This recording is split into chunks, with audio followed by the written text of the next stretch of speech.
ఈ మన free free C sharp క్లాసులో ఇది డే 1 అండి.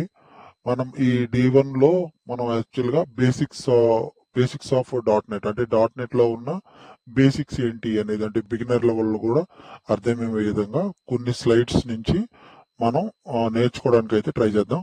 First thing, learn dot net in a simple way. ఇప్పుడు డాట్ నెట్ అనేది మనకు ఒక ప్రోగ్రామింగ్ లాంగ్వేజ్ గా లేదంటే ప్రోగ్రామింగ్ ప్లాట్ఫామ్ గా తెలుసు. దాన్ని మనం ఎలాగా సింపుల్ గా నేర్చుకోవాలో ఈ వీడియోలో స్లైడ్ బై స్లైడ్ ఒకసారి అయితే చూద్దాం. ముందుగా ఎవరైతే నా ఛానల్ చూస్తున్నారో నా ఛానల్ సబ్స్క్రైబ్ చేసుకోండి, ఫ్రెండ్స్ అండ్ ఫ్యామిలీస్ కూడా షేర్ చేయండి. ఇకపోతే dot net basics for beginners అన్నమాట. ఫస్ట్ థింగ్ మనకి ఫస్ట్ స్లైడ్ లో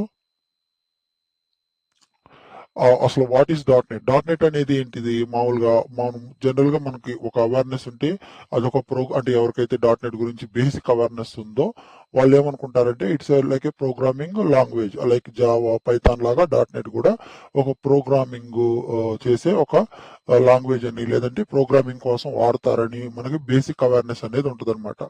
బేసిక్ గా మనం డాట్ నెట్ ని ఎలా కన్సిడర్ చేస్తామంటే dot net is a framework developed by Microsoft అనే ఒక కంపెనీ డాట్ నెట్ అనే ఫ్రేమ్వర్క్ ని డెవలప్ చేసింది అనమాట. అసలు ఫ్రేమ్వర్క్ అంటే ఏంటి అనేది కరెంట్ అంటే ఇప్పటికి మనకు ఐడియా లేకపోయినా మన ఫ్యూచర్ క్లాస్ లో నేను స్టెప్ బై స్టెప్ అసలు ఫ్రేమ్వర్క్ అంటే ఏంటో కూడా మీకు చెప్తాను.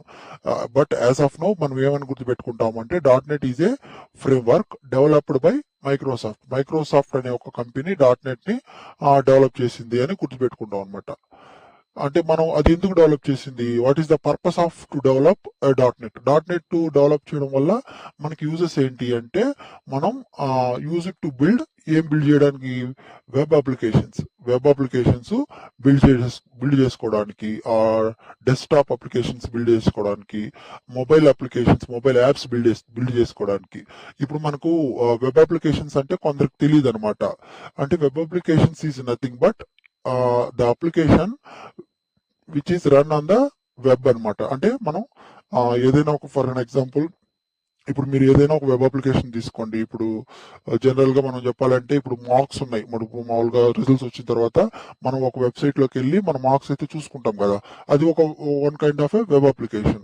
లేదనుకోండి ఫర్ అన్ ఎగ్జాంపుల్ మీరు ఏదైనా ఫ్లిప్కార్ట్ కానీ ఇంకోటి కానీ మీరు మా ల్యాప్టాప్ నుంచి ఓపెన్ చేస్తే అది ఒక వెబ్ అప్లికేషన్, అంటే వెబ్ లో ఓపెన్ అవుతుంది అనమాట. బ్రౌజర్ లో మనం ఇంటర్నెట్ ద్వారాగా మనం కొన్ని యాప్స్ అప్లికేషన్స్ అయితే మనం ఓపెన్ చేసుకుంటాం. అంటే సింపుల్ గా ఒక అప్లికేషన్ అనేది త్రూ మనం వెబ్ బ్రౌజర్ ద్వారా ఇంటరాక్ట్ అయ్యి వరల్డ్ వైడ్ గానీ దాన్ని మనం ఆపరేట్ చేసుకుంటే కనుక దాన్ని సింపుల్ గా మనం ఏమంటామంటే వెబ్ అప్లికేషన్స్ అంటాం.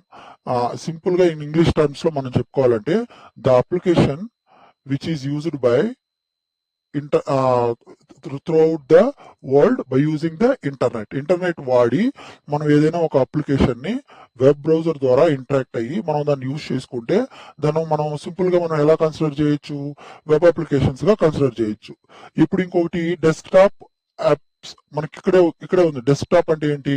మన దగ్గర ఉన్న ఒక డెస్క్టాప్ లో కనుక ఏవైనా మనం ఇన్స్టాల్ చేసుకుంటే, ఇప్పుడు మైక్రోసాఫ్ట్ కొన్ని ఉన్నాయి కదా మనకు, ఏముంటాయి ఎక్సెల్ గానీ వర్డ్ కానీ పవర్ పాయింట్ కానీ ఇవన్నీ కూడా ఎవరు మనకి ఇచ్చింది? ఇవన్నీ డెస్క్టాప్ అప్లికేషన్. అంటే ఒక డెస్క్టాప్ లో కొన్ని అప్లికేషన్స్ మనం ఇన్స్టాల్ చేసుకుంటాం అనమాట. అంటే ఆ పర్టికులర్ డెస్క్టాప్ సంబంధించి కొన్ని అప్లికేషన్స్ ఉంటాయి అనమాట. ఆ అప్లికేషన్స్ మాత్రమే మనం దేని ద్వారా డెవలప్ చేసుకోవచ్చు, డాట్ నెట్ యూజ్ చేసి అలాంటి వెబ్ అప్లికేషన్స్ అలాంటి డెస్క్టాప్ అప్లికేషన్స్ కూడా మనం డెవలప్ చేసుకోవచ్చు. ఇప్పుడు మొబైల్ అప్లికేషన్స్ అన్నాం. మొబైల్ అప్లికేషన్స్ అంటే ఈజ్ నథింగ్ బట్ మొబైల్లో ఉన్న యాప్స్.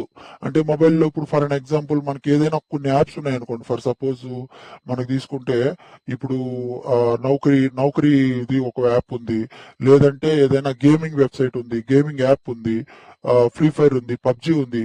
అలాంటి యాప్స్ ఏవైనా మనం మొబైల్లో ఇన్స్టాల్ చేసుకోగలిగిన యాప్స్ కూడా మనం ఈ డాట్ నెట్ అనే దాన్ని యూజ్ చేసి మనం అయితే డెవలప్ చేసుకోవచ్చు. ఓకేనా? ఇది అంటే ఈ స్లైడ్ వరకు బేసిక్ ఐడియా ఏంటంటే డాట్ నెట్ అనేది ఒక frame work developed by Microsoft. ఆ డాట్ నెట్ ని యూజ్ చేసి మనం ఏమేమి చేయొచ్చు అంటే మనం ఏం చేయొచ్చు, వెబ్ అప్లికేషన్స్ చేయొచ్చు, డెస్క్టాప్ అప్లికేషన్స్ చేయొచ్చు, మొబైల్ అప్లికేషన్స్ చేయొచ్చు. సింపుల్ గా మనం గుర్తుపెట్టుకోవాల్సింది అంటే ఎక్కువ కూడా అవసరం లేదు. జస్ట్ స్లైడ్ టు స్లైడ్ మనం ఏదైనా ఇన్ఫర్మేషన్ తెలుసుకుంటున్నాం అనేది మనకి ఇంపార్టెంట్ అనమాట.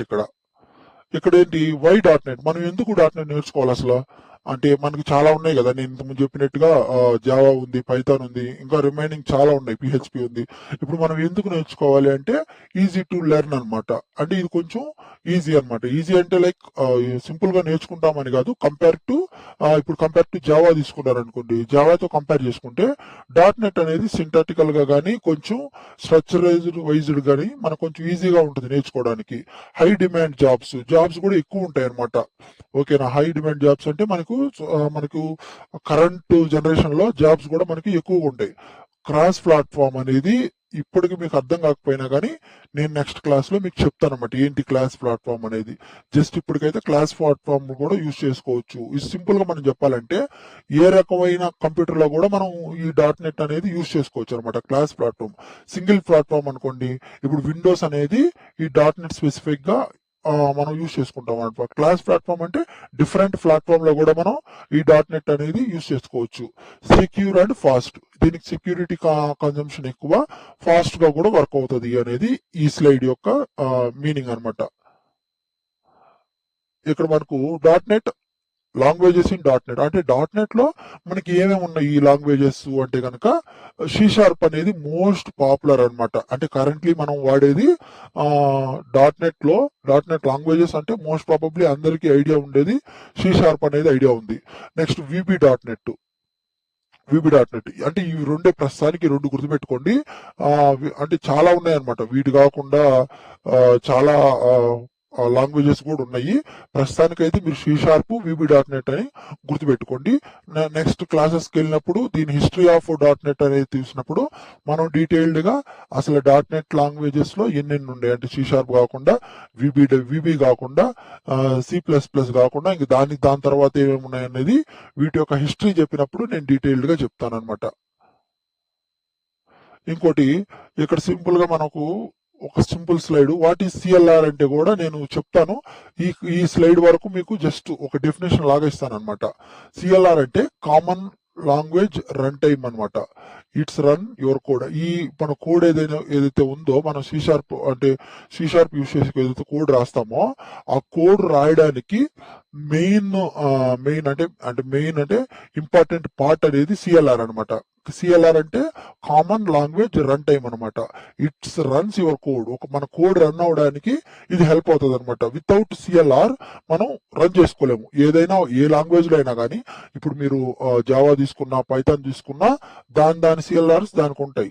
వితౌట్ ఈ CLR అనేది మన కోడ్ ని మనం రాయలేము అనమాట. ఇక్కడ శాంపుల్ ఏమి ఇచ్చాం మనం, it's like a machine that executes your program. Simple గా మనం ఏమంటున్నాం, అదొక మిషన్ అనమాట. మనం ఏదైనా కోడ్ C# లో రాస్తే CLR దాన్ని తీసుకొని దాన్ని ఎగ్జిక్యూట్ చేయడానికి ఈ CLR అనేది చాలా హెల్ప్ఫుల్ అనమాట. ఇది జస్ట్ మన బేసిక్ వీడియో కాబట్టి జస్ట్ ఒక important components of C#. C# లో ఇంపార్టెంట్ కాంపోనెంట్స్ ఏమేమి ఉన్నాయి అనేది ఈ వీడియోలో మీకైతే నేను ఎక్స్ప్లెయిన్ చేస్తున్నాను అంతే. ఇక్కడ మనకు .నెట్ ఫ్రేమ్వర్క్ అంటే ఏంటి, .నెట్ కోర్ అంటే ఏంటి అనేది ఒకసారి బ్రీఫ్ గా చూద్దాం.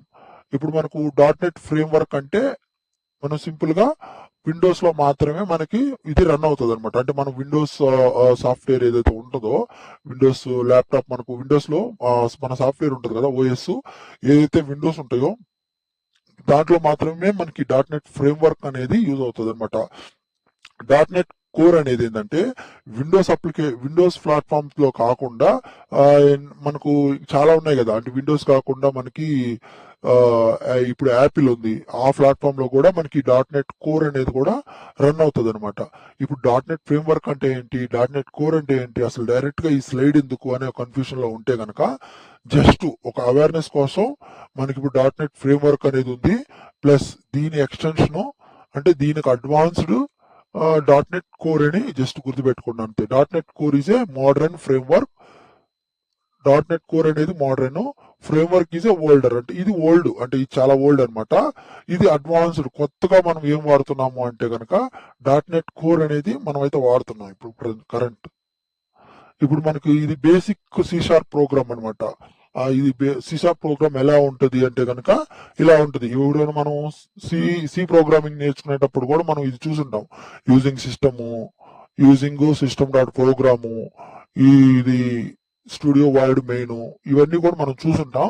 ఇది basic pattern of C sharp అనమాట. సి షార్ప్ ప్రోగ్రామింగ్ చూడడానికి ఎలా ఉంటుంది అనే దానికి ఒక ఎగ్జాంపుల్ గా చూపించాను అనమాట, అంతే. దీని గురించి డీటెయిల్డ్ గా నేను ఎగ్జిక్యూషన్ ఫ్లో అవన్నీ step by step second class, third class, fourth class లో నేను చెప్పడానికి అయితే మీకు ట్రై చేస్తాను. హౌ ఇట్ వర్క్స్ అంటే అసలు ఇది ఎలా వర్క్ అవుతుంది .NET అనేది, హౌ .NET వర్క్స్ అనేది మనం సింపుల్ టర్మ్స్ లో ఎలా చూస్తామంటే, రైట్ ఏ కోడ్, మనం ఒక కోడ్ అయితే రాస్తాం. దేన్ని యూజ్ చేసుకొని రాస్తాము? సి షార్ప్ అనే దాన్ని యూజ్ చేసుకొని రాస్తాం. నెక్స్ట్ కంపైలర్ ఏం చేస్తుంది అంటే మనం రాసిన దాన్ని రీడ్ చేసుకుంటుంది అనమాట. ఓకేనా? కంపైలర్ ఏం చేస్తుందంటే మనం రాసే ప్రతి దాన్ని, ప్రతి లైన్ ని అది రీడ్ చేసుకుంటుంది ఎవ్రీ టైం మనం రాసే ప్రతిసారి. ఓకేనా? రన్ యూజింగ్ సిఎల్ఆర్ అంటే మనం ఇంతకుముందు ఏం చూసాం? కామన్ లాంగ్వేజ్ రన్ టైమ్ అని చెప్పాం. అంటే ఏదైనా ఒక కోడ్ ఎగ్జిక్యూట్ అవ్వాలంటే with the help of CLR అని చెప్పి చూసాం అనమాట. ఓకేనా? ఇప్పుడు నేను సిఎల్ఆర్ ఎందుకు తీసుకొచ్చాను అంటే, ఇప్పుడు బేసిక్ గా మనకు అర్థమై ఉంటది అనమాట. ఏదైనా మన కోడ్ రన్ అవ్వాలంటే మనకు సిఎల్ఆర్ అనేది మ్యాండేటరీ. అందుకని చెప్పి నేను బేసిక్ ఐడియా ఉంటుందని చెప్పి సిఎల్ఆర్ గురించి అయితే ఇంతకుముందు నేను చెప్పాను అనమాట. ఇక్కడ ఇప్పుడు సింపుల్ గా మనం కోడ్ రాస్తాం, అది కంపైల్ అవుతుంది, రన్ యూజింగ్ సిఎల్ఆర్ యూజ్ చేసుకొని మనకు అది రన్ అవుతుంది, అవుట్పుట్ అనేది జనరేట్ అవుతుంది. ఇలా జరుగుతుంది అనమాట. ఏదైనా అంటే .NET కాదు, ఏ ప్రోగ్రామింగ్ లాంగ్వేజ్ తీసుకున్నా మీరు ఇక్కడ కోడ్ రాసిన తర్వాత కంపైల్ అయ్యి సిఎల్ఆర్ ద్వారా రన్ చేసి దాని అవుట్పుట్ అనేది మనకి జనరేట్ అవుతుంది అనమాట. ఇక్కడ మనకి ఏమన్నా అప్లికేషన్స్ ఆఫ్ .NET అని చెప్పేసి అంటున్నాం. ఇక్కడ ఇంతకుముందు మనం చూసాం ఏమేమి అప్లికేషన్స్, వెబ్ అప్లికేషన్స్ ఉంటాయి, డెస్క్టాప్ అప్లికేషన్స్ ఉంటాయి. ఇప్పుడు గేమింగ్ అప్లికేషన్స్ అంటే ఆండ్రాయిడ్ అప్లికేషన్స్ కానీ అవన్నీ కూడా మనం చూసాం. జస్ట్ బేసిక్ ఇది అప్లికేషన్స్ ఏమేమి డెవలప్ చేయొచ్చు యూజింగ్ .NET అనేది. ఓకేనా? మనం టూల్స్ మనకి ఏమేమి కావాలంటే విజువల్ స్టూడియో కావాలి. విజువల్ స్టూడియో అనేది ఒక టూల్ అనమాట. ఆ టూల్లోనే అదొక ప్లాట్ఫామ్ అనమాట, where we can write the C sharp code. అంటే మనం ఏదైనా కోడింగ్ రాయడానికి మనకు ఒక ఐడి ఉండాలి కదా, ఆ ఐడిలో మనం రాస్తాం కదా, అలాంటి ఐడినే మనం విజువల్ స్టూడియో అంటున్నాం, విజువల్ స్టూడియో కోడ్ అంటున్నాం. ఇవి రెండు బోత్ డెవలప్డ్ బై, ఎవరు డెవలప్ చేస్తారు దీన్ని? మైక్రోసాఫ్ట్. అంటే ఇప్పుడు ఫర్ అన్ ఎగ్జాంపుల్ నువ్వు ఒక .NET డెవలపర్, నువ్వు కోడింగ్ స్టార్ట్ చేద్దాం అనుకుంటున్నావు, కానీ నీకు ఫస్ట్ నీ ల్యాప్టాప్ లో మనకి ల్యాప్టాప్ అనేది ఉండాలి మ్యాండేటరీ. అందులోన విజువల్ స్టూడియో కానీ విఎస్ కోడ్ కానీ ఉండాలి. ఈ రెండు మనం ఇన్స్టాల్ అయితే చేసుకోవాలి. ఎందుకు? ఈ సి షార్ప్ కానీ ఈ .NET కానీ మనం ప్రాక్టీస్ చేయడానికి. ఓకే. కెరియర్ ఆపర్చునిటీస్ అంటే ఇప్పుడు .NET నేర్చుకుంటున్నాం, సరే మనకి ఏమేమి ఆపర్చునిటీస్ ఉంటాయి? .NET డెవలపర్ గా వెళ్ళొచ్చు, బ్యాక్ ఎండ్ డెవలపర్ గా వెళ్ళొచ్చు, ఫుల్ స్టాక్ డెవలపర్ గా వెళ్ళొచ్చు. ఇది ఒక కన్ఫ్యూషన్ ఉంటుంది అసలు. .NET డెవలపర్ అంటే ఏంటి, బ్యాక్ ఎండ్ డెవలపర్ అంటే ఏంటి, ఫుల్ స్టాక్ డెవలపర్ అంటే ఏంటి అనేది ఇప్పుడు నేను నెక్స్ట్ వీడియోస్ లో నేను డీటెయిల్డ్ గా చెప్తాను. ఈ వీడియో అయితే మనకు లాంగ్ అయిపోతుంది, సో అందుకని చెప్పి కెరియర్ ఆపర్చునిటీస్ ఎలా ఉంటాయి, ఎవడైనా ఫర్ అన్ ఎగ్జాంపుల్ ఇప్పుడు నేను బీటెక్ కంప్లీట్ అయిపోయి ఏదో ఒకటి నేర్చుకోవాలనుకుంటున్నాను, అంటే ఏదైనా ఒక డెవలప్మెంట్ ప్రోగ్రామింగ్ లాంగ్వేజ్ నేర్చుకోవాలనుకుంటున్నాను. సరే ఫర్ అన్ ఎగ్జాంపుల్ ఇప్పుడు నేను .NET ని ఒక లాంగ్వేజ్ గా నేర్చుకోవాలనుకుంటున్నాను, స్టార్ట్ చేశాను, నా కెరియర్ జర్నీ స్టార్ట్ చేశాను. అప్పుడు నువ్వు ఇప్పుడు .NET డెవలపర్ అవ్వాలనుకున్నా, బ్యాక్ ఎండ్ డెవలపర్ అవ్వాలనుకున్నా, సో ఇది స్లైడ్ మిస్ అయినట్టుంది.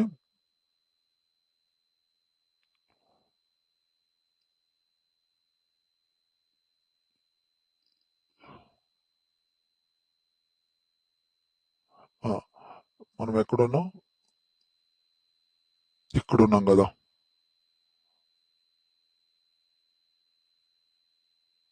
కన్క్లూజన్. ఇప్పుడు నీ జర్నీ స్టార్ట్ చేద్దాం అనుకుంటున్నావు, నువ్వు .NET developer, back end developer, full stack developer ఏదైనా అవ్వు, కానీ బేసిక్ గా నీకేం వచ్చి ఉండాలి? సి షార్ప్ అనేది నేర్చుకొని ఉండాలన్నమాట. నేర్చుకుంటే ఈ 3 రోల్స్ కి నువ్వు ఒక ఎలిజిబిలిటీ అనమాట. ఓకేనా? ఈ 3 రోల్స్ లో నువ్వు దేంట్లో అయినా కూడా ఫిట్ ఇన్ అవ్వచ్చు. ఇది ఇంకోటి conclusion. .NET is beginner friendly, high demand skill. అంటే start learning C sharp today. అంటే ఇదొక కన్క్లూజన్ ఇస్తున్నాను అనమాట. ఇది నేర్చుకోవచ్చు, ఇది నేర్చుకోగలం, హై డిమాండ్ స్కిల్ ఉంటుంది. నెక్స్ట్ వీడియోలో డీటెయిల్డ్ గా మనం అసలు ఇంతకుముందు నేను చెప్పాను కదా అసలు ఏముంటాయి, అసలు ఫ్రేమ్ వర్క్ అంటే ఏంది అనేది ఉంది కదా. నెక్స్ట్ వీడియోలో మనం డీటెయిల్డ్ గా వీటి గురించి అయితే డిస్కస్ చేసుకుందాం. ఇప్పటి వరకు మీకు కనుక నా ఎక్స్ప్లెనేషన్ నచ్చితే కనుక మన ఛానల్ ని సబ్స్క్రైబ్ చేసుకోండి, లైక్ చేయండి, షేర్ చేయండి. మనం సాటర్డేస్ అంటే వీకెండ్స్ లో ఫ్రైడేస్, సండేస్ అండ్ సాటర్డేస్ లో మనం ఫ్రీ క్లాసెస్ అయితే స్టార్ట్ చేస్తున్నాం .NET మీద. ఎవరైనా ఇంట్రెస్టెడ్ పీపుల్ ఉంటే కనుక మనకు డైరెక్ట్ గా కమెంట్ చేసి మీరైతే జాయిన్ అవ్వచ్చు. లేదంటే ఇలాంటి వీడియోస్ ద్వారా కూడా మీతో ఇంటరాక్ట్ అయితే అవుతాను. ఇది .NET సిరీస్ అన్నమాట. కొత్తగా ఎవరైతే నేర్చుకుంటారో వాళ్ళకు పర్ఫెక్ట్ ఎగ్జాంపుల్ గా విత్ పీడిఎఫ్స్ తో పాటు నేనైతే ప్రొవైడ్ చేస్తాను. మీరు ఈ పీడిఎఫ్ కావాలంటే కనుక మీకు పీడిఎఫ్ అని మీరు కామెంట్ చేస్తే కనుక ఇప్పుడు మీరు ఏదైతే స్లైడ్ చూసారో దాంతో పాటు రిమైనింగ్ స్లైడ్స్ కూడా నేను మీకు పంపిస్తాను. ఎవరైనా ఇంట్రెస్టెడ్ ఉంటే కనుక పీడిఎఫ్ అని కామెంట్ చేయండి. మీకైతే ఈ వీడియో యొక్క పీడిఎఫ్స్ ని నేను మీకు సెండ్ చేస్తాను పర్సనల్ గా. Thank you so much.